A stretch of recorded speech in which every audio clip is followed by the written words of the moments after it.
Have you ever wondered what it feels like to be trapped inside your own body, screaming for help while the world moves around you in complete silence? I never imagined I would know the answer to that question, but what happened to me changed everything I thought I knew about life, death, and the thin line that separates them. My name doesn't matter right now. What matters is what I experienced, what I survived, and why I'm here today sharing this story with you. Because if you're watching this, you need to understand that miracles aren't always grand gestures from above. Sometimes they come in the most unexpected forms, from the most unlikely people, in moments when hope has nearly disappeared. This is my story, and I need you to listen carefully, because every word I'm about to share comes from a place of absolute terror, profound gratitude, and a perspective on existence that most people will never understand. It started on a Tuesday morning, completely ordinary, unremarkable in every conceivable way. I remember waking up to the sound of my alarm, the familiar buzz that I'd heard thousands of times before, feeling that usual resistance to leaving the warmth of my bed. I went through my morning routine mechanically, brushing my teeth while scrolling through my phone, choosing clothes without really thinking about it, grabbing a quick breakfast that I barely tasted. Everything was so normal, so predictable, so safe. I had no idea that within hours I would be fighting for my life in a way that defies imagination. The drive to work was uneventful. Traffic moved at its typical pace. I listened to the same radio station I always did, humming along to songs I'd heard 100 times. I remember feeling slightly tired, thinking about the meeting I had scheduled for 10 o'clock, mentally preparing the presentation I'd worked on all week. Life was happening exactly as it should, following the pattern I'd grown accustomed to, comfortable in its predictability. But fate, as I've learned, doesn't care about our plans, our comfort, or our sense of security. It was at the intersection of 5th and Marshall Street where everything changed. I can still see it in my mind with crystal clarity, the traffic light turning yellow, my foot pressing the brake pedal, the sensation of my car slowing down. And then, out of nowhere, the deafening crash of metal against metal, the world spinning violently, glass shattering around me like 1,000 tiny explosions, my body jerking against the seatbelt with tremendous force. Time seemed to slow down and speed up simultaneously, each second stretching into eternity while everything happened in a blur. I remember the impact, the sound, the chaos, and then a sensation I can only describe as my consciousness dimming, like someone slowly turning down the lights in a room. The pain was excruciating but distant, as if it was happening to someone else, my thoughts becoming fragmented and unclear. I could hear sounds, muffled voices, sirens in the distance, but they seemed to be coming from underwater, distorted and far away. My eyes wouldn't focus properly. Everything was shadows and shapes, moving around me but making no sense. I tried to move my hand, to touch my face, to understand what was happening, but my body wouldn't respond. It was as if the connection between my brain and my limbs had been severed, messages sent but never received, commands given but never executed. The fear that gripped me in that moment was unlike anything I'd ever experienced. A primal terror that went beyond physical pain, beyond the immediate danger, touching something deep in my psyche that recognized the gravity of what was happening. I could feel myself slipping away, consciousness fading like the end of a dream, and I remember thinking with strange clarity that this might be how it ends. On a Tuesday morning, at an intersection I'd driven through countless times, in a moment I never saw coming. When awareness returned, it came slowly, like emerging from deep water, pushing toward the surface but not quite breaking through. I became conscious of sounds first, beeping machines, hushed voices, footsteps on linoleum floors.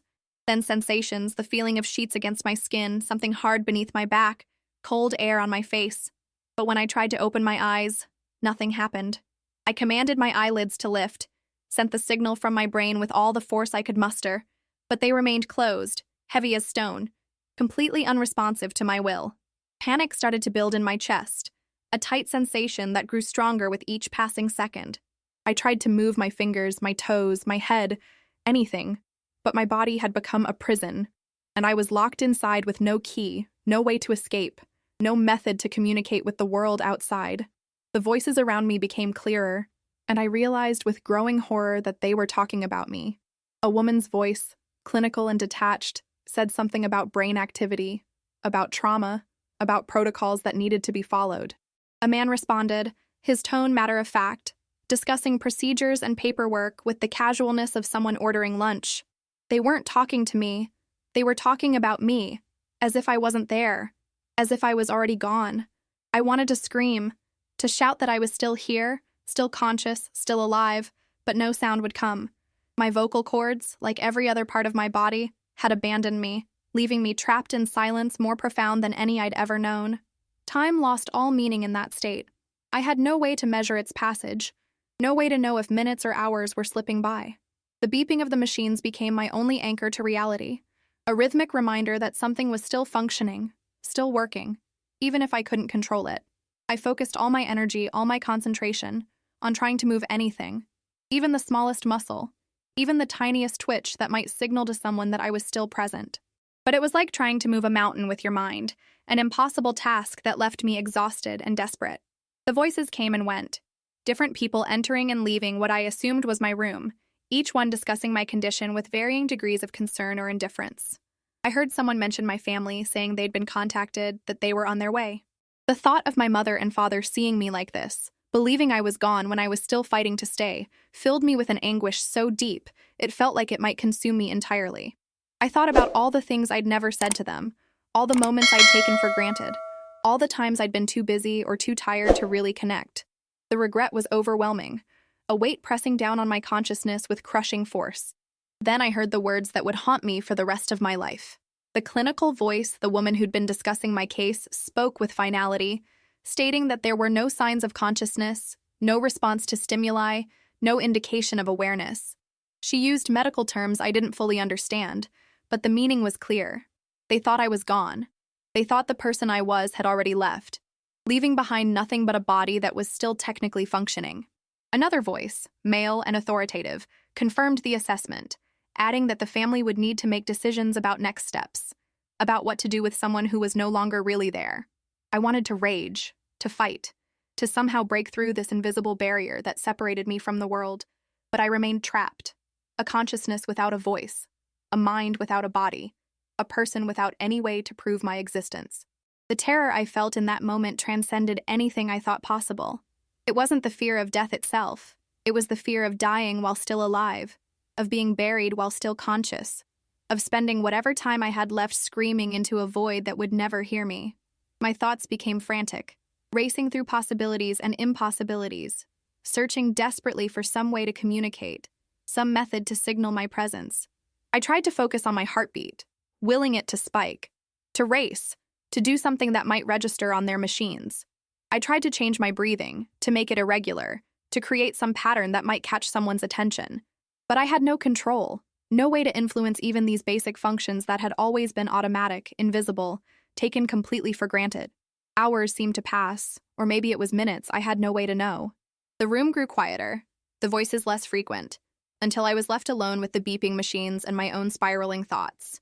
In that solitude, in that absolute isolation, I confronted the very real possibility that this might be how my story ended, not with a final breath or a peaceful fading away, but with full awareness trapped inside a body the world had already declared dead, facing an eternity of conscious nothingness that I couldn't even begin to comprehend. The sound of movement brought me back from the edge of that dark spiral. I heard a door open, footsteps approaching, but these were different from the purposeful strides of medical professionals. These footsteps were slower, more methodical, accompanied by the soft sound of wheels, like a cart being pushed across the floor. A new voice spoke, quiet and almost apologetic, mentioning something about preparing the body for transfer. The words hit me like a physical blow. Transfer. They were going to move me. And I knew with sickening certainty exactly where they intended to take me. The morgue. They were going to transfer me to the morgue because they believed I was dead, because all their tests and assessments had failed to detect the consciousness still burning inside this unresponsive shell.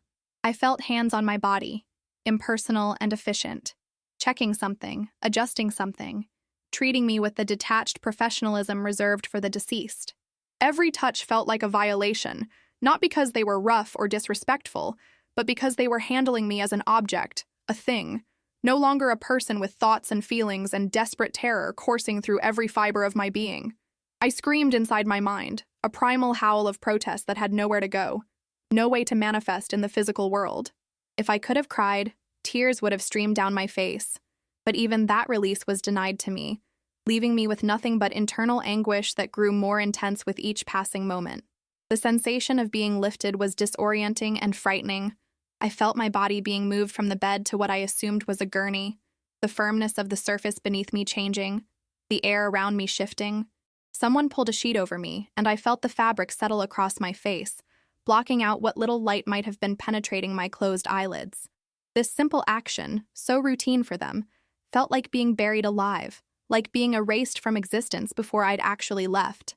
The gurney began to move, wheels squeaking slightly as they transported me through corridors I couldn't see, past people who had no idea that the body they were moving still contained a fully aware, completely terrified consciousness. I tried to track our progress by sound, listening to the changing acoustics as we moved through different spaces, the distant voices and mechanical sounds that suggested we were traveling through the hospital's depths, heading toward areas where the living rarely ventured. The temperature dropped noticeably, and I knew we'd entered a different part of the facility, somewhere colder, somewhere designed for preservation rather than healing. The gurney stopped, and I heard voices again. A brief exchange between whoever had transported me and someone new, someone whose job it was to receive the deceased. Paperwork rustled. Words were exchanged that I couldn't quite make out, and then I was moving again, but only for a short distance. I felt myself being transferred once more, this time to what seemed like a metal surface, cold even through the sheet that covered me. The coldness seeped into my back, my shoulders, spreading through my body with uncomfortable persistence. Footsteps retreated, a door closed with a heavy final sound, and then silence. Complete, absolute, terrifying silence. No beeping machines, no distant voices, no ambient sounds of a functioning hospital ward. Just silence and cold, and the overwhelming awareness that I was now in a place reserved for the dead, classified as a corpse, stored away while my mind remained desperately, agonizingly alive. Time became even more distorted in that cold, silent space. Without any external stimuli to mark its passage, I lost all sense of whether minutes or hours were going by. My thoughts spiraled between moments of clarity and periods of confusion, consciousness ebbing and flowing like an uncertain tide. I thought about my life, about the people I loved, about experiences I'd had and experiences I'd never have. I thought about all the small moments I'd failed to appreciate, the ordinary days I'd rushed through without really being present, the conversations I'd had without really listening. Everything seemed precious now, viewed from this impossible perspective of being simultaneously alive and categorized as dead. The regrets came in waves, each one crashing over me with emotional force I couldn't physically express. I regretted not calling my sister more often, not telling my best friend how much his friendship meant to me, not taking that trip I'd been planning for years. I regretted all the times I'd been angry over trivial things, all the moments I'd wasted worrying about problems that seemed absurdly insignificant now. But more than anything, I regretted not understanding, truly understanding, how fragile and precious this existence really is, how quickly everything can change, how important it is to live fully, consciously, gratefully in every moment we're given. Somewhere in the darkness of that cold room, in the depths of my isolation, I felt something shifting inside me. The panic that had been driving my thoughts began to transform into something else, something quieter but no less intense. It was a kind of acceptance, not of death exactly, but of the reality I was facing. I realized that fighting against this situation with pure terror was exhausting my mental resources, draining whatever consciousness I still possessed. I needed to conserve my awareness, to stay present and alert, because if there was even the smallest chance of someone discovering I was still alive, I needed to be ready, needed to somehow respond. So I started talking to myself in my mind, creating an internal monologue that kept me anchored to consciousness, preventing me from slipping away into the darkness that seemed to be constantly pulling at me. I recited poems I'd learned in school, songs I'd memorized, conversations I'd had, anything to keep my thoughts organized and active. I counted in different languages, did mathematical problems in my head, recalled every detail I could about my childhood home, my first day of school, my first kiss, my graduation. Every memory became a lifeline, a thread connecting me to the person I'd been, to the life I was fighting to return to. I don't know how long I maintained this internal vigil, but eventually, I heard something that made my consciousness surge with renewed intensity. The door opened and footsteps entered the room, but these weren't the efficient, purposeful footsteps of medical staff. These were slower, accompanied by the sound of something being dragged or pushed, and a voice, humming quietly to itself, a tune I didn't recognize but found oddly comforting. The footsteps moved around the room, stopping periodically, and I heard sounds of cleaning, water splashing, cloth moving across surfaces. Someone was cleaning the morgue, performing the routine maintenance that kept even this place of death organized and sanitary. The humming continued, and I found myself focusing on it with desperate intensity. This proof that I wasn't completely alone, that there was another living person sharing this space with me, even if they had no idea I was aware of their presence. The footsteps came closer to where I lay, and I heard the person pause, the humming stopping abruptly. There was a moment of silence, and then I felt something I hadn't experienced since the accident, a human touch that seemed different from all the others, gentler, more questioning. A hand was placed on my arm, not checking for a pulse or adjusting my position, but touching me in a way that felt almost curious, uncertain. The voice spoke for the first time, male and older, talking to himself in a quiet murmur. He said something about feeling warmth, about something seeming unusual, his words trailing off as if he was trying to make sense of what he was experiencing. I felt the hand move from my arm to my forehead, resting there for a long moment, and I could sense his uncertainty, his internal debate about whether what he was feeling was real or imagined. This was it, I realized with a surge of desperate hope. This was my chance. Possibly my only chance. I focused every ounce of will I possessed, every fragment of consciousness I could gather, on trying to create some sign, some signal that I was present and aware. I imagined my heart beating faster, pictured my fingers moving, visualized my eyelids fluttering, putting all my mental energy into attempting to manifest something, anything, that this person might notice. The seconds stretched out impossibly long as the hand remained on my forehead, and I felt like I was pouring everything I had into this single moment, this one opportunity to bridge the gap between the living and the presumed dead. Please, I thought with every fiber of my being, please notice, please see, please understand that I'm still here, still fighting, still desperate to be found. The hand moved away, and I felt my hope beginning to crumble, but then I heard footsteps moving quickly, not away but toward the door, and the voice calling out, louder now, urgent, asking for someone to come, saying that something wasn't right, that someone needed to check, that he knew what he felt and it wasn't normal. Have you ever felt like your entire existence was balancing on a knife's edge, where one person's decision could mean the difference between life and death?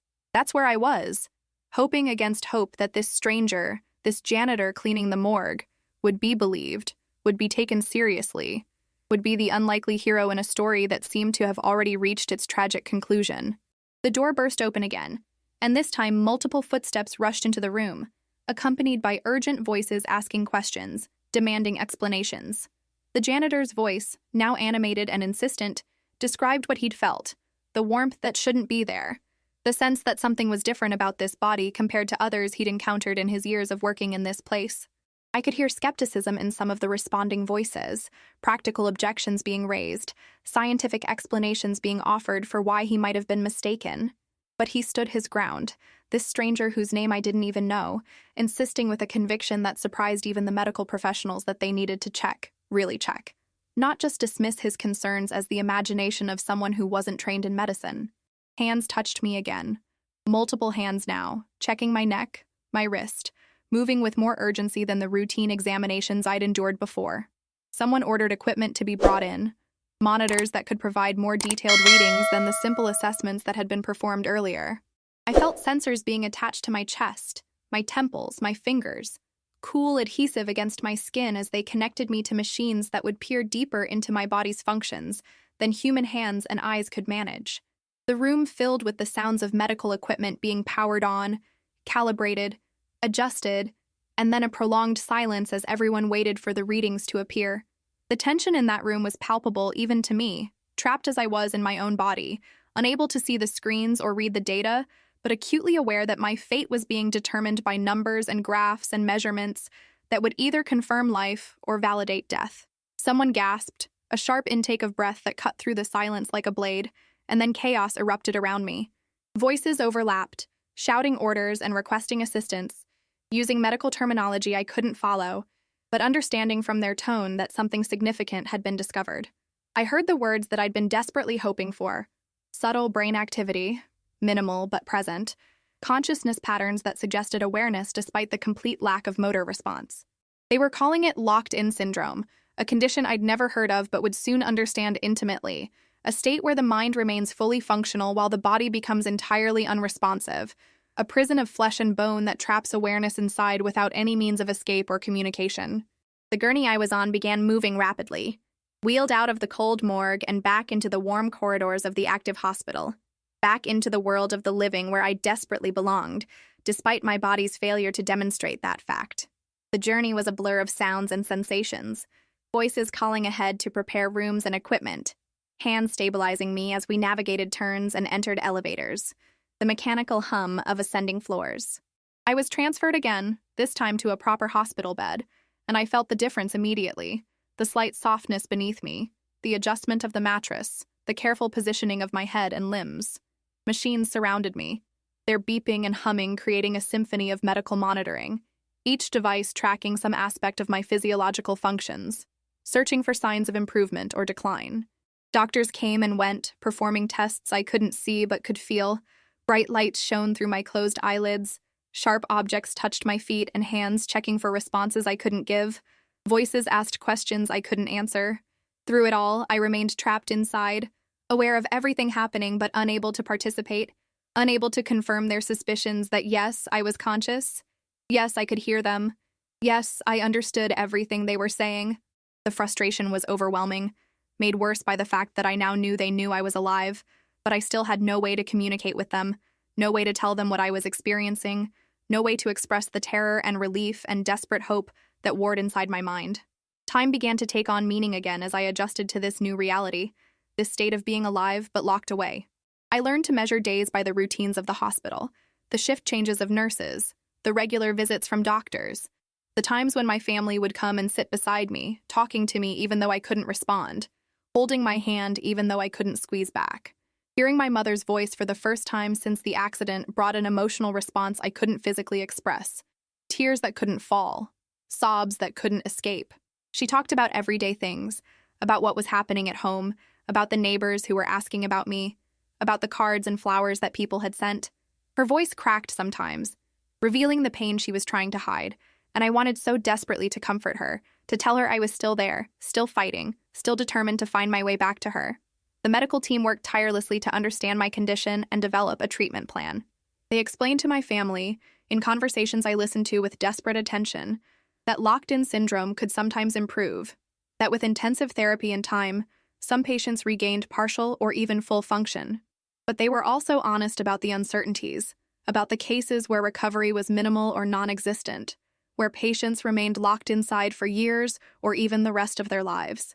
Every word was a mixture of hope and fear, possibility and limitation, and I absorbed it all, storing each piece of information, trying to understand what my future might hold.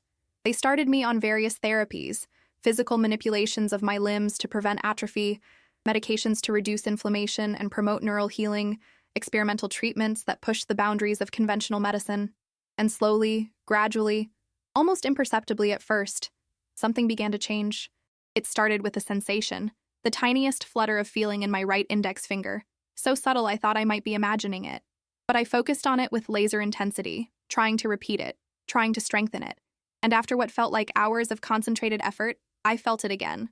That microscopic movement, invisible to anyone watching but monumental to me, became my obsession. I worked on it constantly during my waking hours, trying to develop control, to make it stronger, more deliberate, more noticeable. Days passed and the flutter became a twitch, small enough that the nurses might not notice, but real enough that I knew I was making progress, that the connection between my brain and my body was starting to rebuild, neuron by neuron, pathway by pathway. The day a nurse noticed the movement in my finger, I could have wept with joy if I'd been capable. She called others to observe, to confirm what she'd seen. And when they verified it, when they documented this first sign of voluntary motor control, the atmosphere in the room shifted from cautious hope to energized determination. From that point, progress came in tiny increments, each one celebrated as a major victory. A twitch became a deliberate movement. One finger's control expanded to include others. A hand that could make a fist, an arm that could lift slightly from the bed. Each achievement took weeks or months of exhausting effort, mental and physical energy poured into tasks that healthy people accomplished without thought. But I was motivated by something more powerful than fatigue or frustration. I was motivated by the memory of that cold morgue, the feeling of being categorized as dead while fully alive, the terror of almost losing everything because no one knew I was still present. And I was motivated by gratitude for the janitor whose name I learned was Marcus, a 63-year-old man who'd worked at the hospital for over 30 years, who'd cleaned the morgue countless times but had never before felt compelled to question a body's status, who'd trusted his instincts even when they seemed to contradict medical assessments. My family brought him to meet me once I could communicate through blinking, a simple code we'd developed where once meant yes and twice meant no.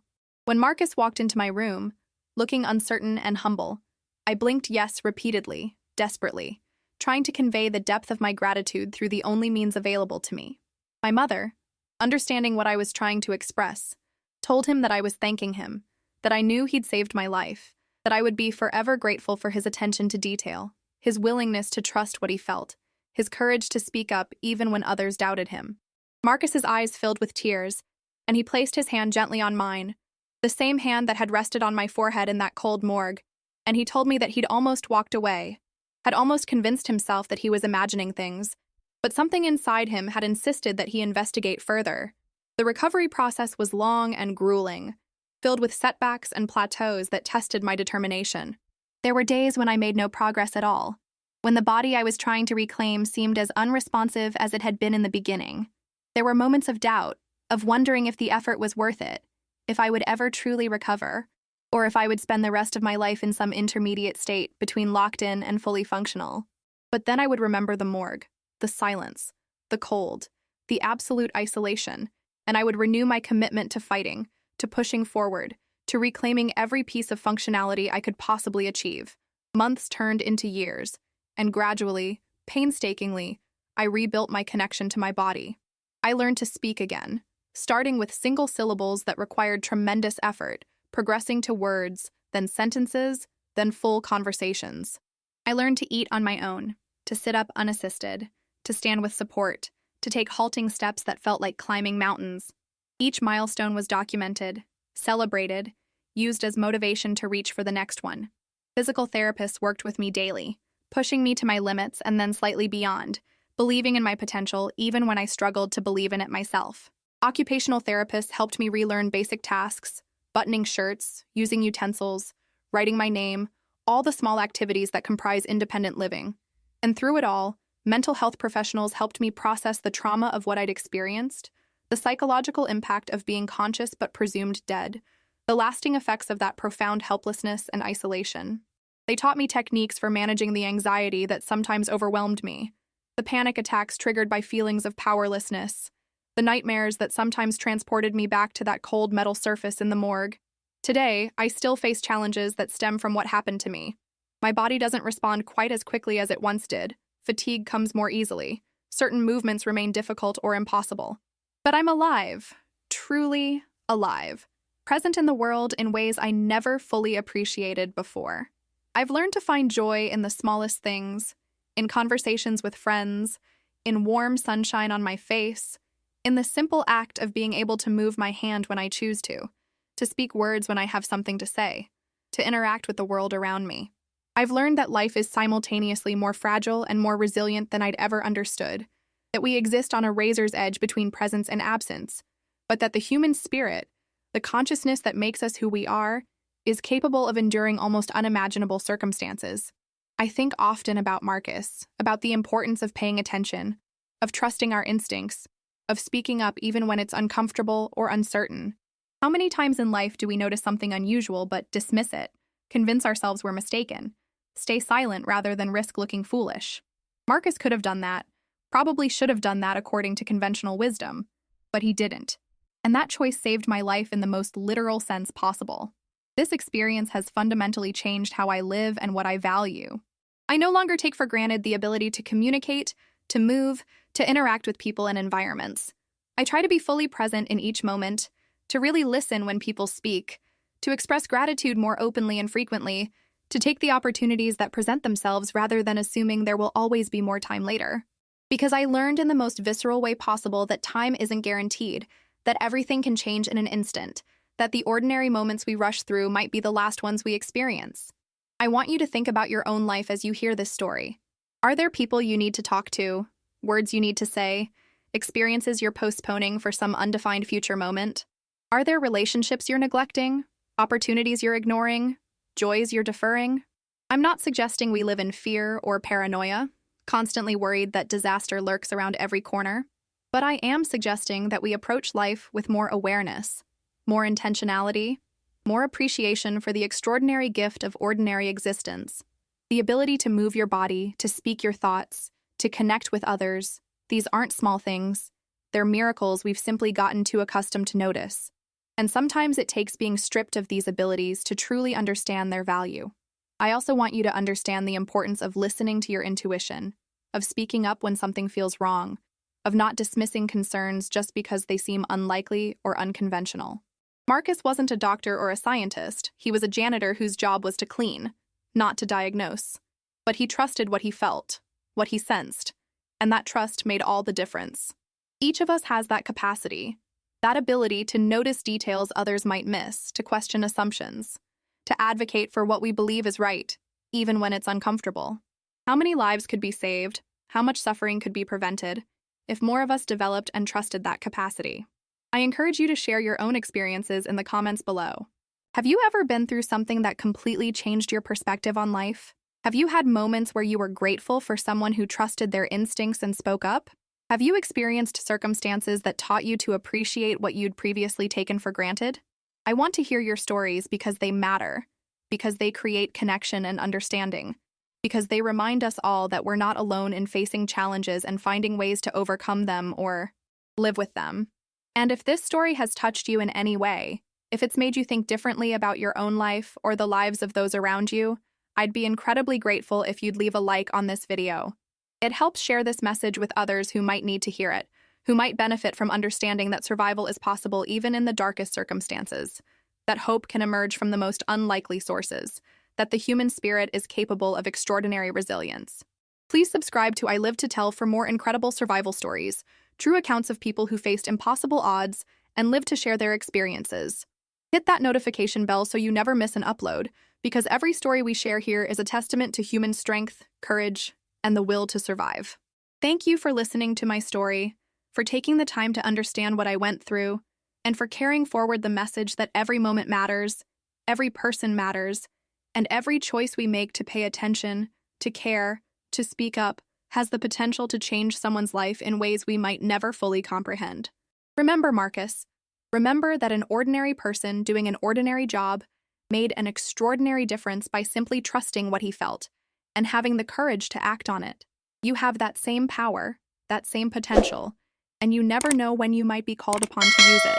Live fully, love deeply, and never underestimate the impact you can have on the world around you.